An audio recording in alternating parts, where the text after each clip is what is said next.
ಅಸ್ಸಲಾಮು ಅಲೈಕುಮ್ ವರಹಮತುಲ್ಲಾ. ಪ್ರೀತಿ ವೀಕ್ಷಕರೇ, ನಾನು ಮೊನ್ನೆ ದಿನ ಅಜಾನಿನ ಅರ್ಥ ಹೇಳಿಕೊಟ್ಟಿದ್ದೆ ಮತ್ತು ನಿನ್ನೆ ದಿನ ದೂತ ಅಂದರೆ ಯಾರು ಎಂಬ ಪ್ರಶ್ನೆಗೆ ಉತ್ತರವೂ ಕೂಡ ಹೇಳಿಕೊಟ್ಟಿದ್ದೆ. ಇನ್ಶಾಲ್ಲ ಇವತ್ತು ಒಂದು ಇಂಪಾರ್ಟೆಂಟ್ ಆದ ವಿಷಯದ ಬಗ್ಗೆ ಪ್ರಸ್ತಾವನೆ ಮಾಡಲಿಕ್ಕೆ ನಾನು ಬಂದಿದ್ದೇನೆ. ಅದು ಯಾವುದು ಅಂತಂದರೆ ಅಲ್ಲಾಹನು ಅಂದರೆ ಯಾರು. ನನ್ನ ಕಮೆಂಟ್ ಬಾಕ್ಸ್ನಲ್ಲಿ ಹಲವಾರು ರೀತಿಯ ಪ್ರಶ್ನೆಗಳು ಉದ್ಭವವಾಗಿದೆ. ಅಲ್ಲಾಹನಂದರೆ ಯಾರು, ಅವನಿಗೆ ರಕ್ತ ಇದೆಯಾ, ಅವನಿಗೆ ಮಕ್ಕಳು ಇದೆಯಾ, ಅವನಿಗೆ ಕುಟುಂಬ ಇದೆಯಾ, ಅವನಿಗೆ ಕಣ್ಣು ಇದೆಯಾ, ಅವನಿಗೆ ಕೈಕಾಲುಗಳಿದೆಯಾ, ಇದೇ ರೀತಿಯ ಹಲವಾರು ಪ್ರಶ್ನೆಗಳು ಕೇಳ್ತಾ ಇದ್ದಾರೆ, ಉದ್ಭವವಾಗಿದೆ.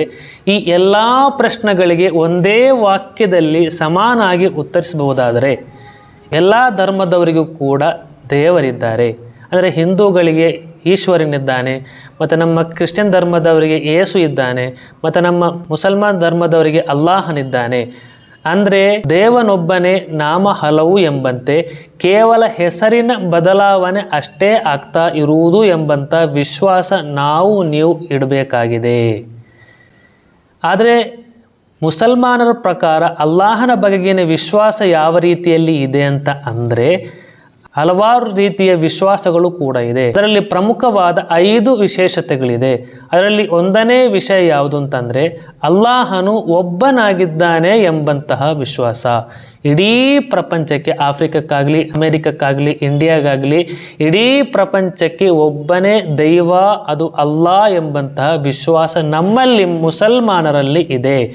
ಮತ್ತೊಂದು ವಿಶ್ವಾಸ ಯಾವುದು ಅಂತಂದರೆ ಅಲ್ಲಾಹನು ನಿರಾಶ್ರಿತನಾಗಿದ್ದಾನೆ.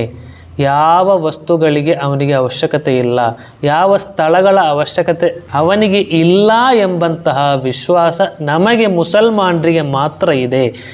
ಮತ್ತೊಂದು ವಿಶ್ವಾಸ ಏನು ಅಂತಂದರೆ ಅಲ್ಲಾಹನಿಗೆ ಯಾವುದೇ ಸಂತಾನವಿಲ್ಲ, ಅಂದರೆ ಅವನಿಗೆ ಯಾವ ಮಕ್ಕಳಿಲ್ಲ. ಮಕ್ಕಳಿದ್ದಾಗ ಅಲ್ವಾ ಅಸಹಾಯಕತೆ ಉಂಟಾಗುವುದು, ಅಂದರೆ ದೇವರಿಗೆ ಅಸಹಾಯಕತೆ ಉಂಟಾಗಬಾರ್ದಲ್ವಾ. ಅದೇ ರೀತಿಯ ವಿಶ್ವಾಸ ನಮ್ಮಲ್ಲಿ ಮುಸಲ್ಮಾನರಲ್ಲಿ ಇದೆ ಎಂಬಂಥ ಒಂದು ವಿಷಯ. ಮತ್ತೊಂದು 4ನೇ ವಿಶ್ವಾಸ ಮತ್ತು ವಿಶೇಷತೆ ಯಾವುದು ಅಂತಂದರೆ ಅಲ್ಲಾಹನು ಯಾರ ಸಂತಾನವೂ ಅಲ್ಲ, ಅಂದರೆ ಅವನು ಇನ್ಯಾರಿಂದಲೋ ಹುಟ್ಟಿ ಬಂದಿಲ್ಲ, ಅವನೇ ಸ್ವತಃ ಉಂಟಾಗಿದ್ದಂತಹ ಒಂದು ವಿಷಯವಾಗಿದೆ ಎಂಬಂಥ ವಿಶ್ವಾಸ. ಮತ್ತೊಂದು 5ನೇ ಪ್ರಮುಖವಾದ ವಿಶ್ವಾಸ ಯಾವುದು ಅಂತಂದರೆ ಅವನಿಗೆ ಸಮಾನವಾಗಿ ಬೇರೆ ಯಾರೂ ಇಲ್ಲ ಎಂಬಂತಹ ಮತ್ತೊಂದು ವಿಶ್ವಾಸ. ಅಂದರೆ ಎಷ್ಟೇ ದೊಡ್ಡ ವ್ಯಕ್ತಿಗಳಾಗಲಿ, ಎಷ್ಟೇ ದೊಡ್ಡ ಅತ್ಯುನ್ನತವಾದ ಸ್ಥಾನಮಾನದಲ್ಲಿ ಇರಲಿ, ಎಷ್ಟೇ ದೊಡ್ಡ ಸೈಂಟಿಸ್ಟ್ ಆಗಲಿ, ವಿಜ್ಞಾನಿ ಆಗಲಿ, ಆದರೆ ಅಲ್ಲಾಹನಿಗೆ ಸಮಾನವಾಗಿ ಬೇರೆ ಯಾರೂ ಇಲ್ಲ ಎಂಬಂತಹ ವಿಶ್ವಾಸ ಎಲ್ಲ ಮುಸಲ್ಮಾನರಲ್ಲಿ ಇದೆ ಎಂಬುದು ಎಲ್ಲರೂ ಕೂಡ ಅರ್ಥ ಮಾಡಿಕೊಳ್ಬೇಕಾದ ವಿಷಯವಾಗಿದೆ. ಮತ್ತೊಂದು ಇಂಪಾರ್ಟೆಂಟ್ ಆದ ವಿಷಯ ಏನು ಅಂತಂದರೆ ನಾವು ನಮ್ಮ ಧರ್ಮವನ್ನು ಆಚರಣೆ ಮಾಡುವುದರ ಜೊತೆಗೆ ಇತರರ ಧರ್ಮದ ಆಚಾರ ವಿಚಾರಗಳನ್ನು ಸಂಪೂರ್ಣವಾಗಿ ನಾವು ಗೌರವಿಸಬೇಕಾಗಿದೆ. ಆವಾಗ ಮಾತ್ರ ನಾವು ಒಳ್ಳೆಯ ಭಕ್ತರಾಗುವುದು. ಅದು ಹಿಂದೂಗಳಾಗಲಿ, ಮುಸಲ್ಮಾನರಾಗಲಿ, ಕ್ರಿಶ್ಚಿಯನ್ರಾಗಲಿ, ಯಾರೇ ಆಗಲಿ, ಅವರವರ ಧರ್ಮ ಗ್ರಂಥವನ್ನೊಮ್ಮೆ ಮಾತ್ರ ಸಂಪೂರ್ಣವಾಗಿ ಅರ್ಥೈಸಿಕೊಂಡರೆ, ಅಧ್ಯಯನ ಮಾಡಿಕೊಂಡರೆ ಅಷ್ಟೇ ಸಾಕು. ಅವನು ಖಂಡಿತವಾಗಲೂ ಕೂಡ ಯಾವ ಕೆಟ್ಟ ಕೆಲಸಕ್ಕೂ ಇಳಿಯಲ್ಲ. ಯಾವ ಅವಹೇಳನಕಾರಿ ಪದಗಳಾಗಲಿ, ಅಸಭ್ಯ ಪದಗಳಾಗಲಿ, ಅಸಹ್ಯಕರ ಪದಗಳಾಗಲಿ ಯಾವುದಕ್ಕೂ ಇಳಿಯೋಕ್ಕೆ ಸಾಧ್ಯವಿಲ್ಲ.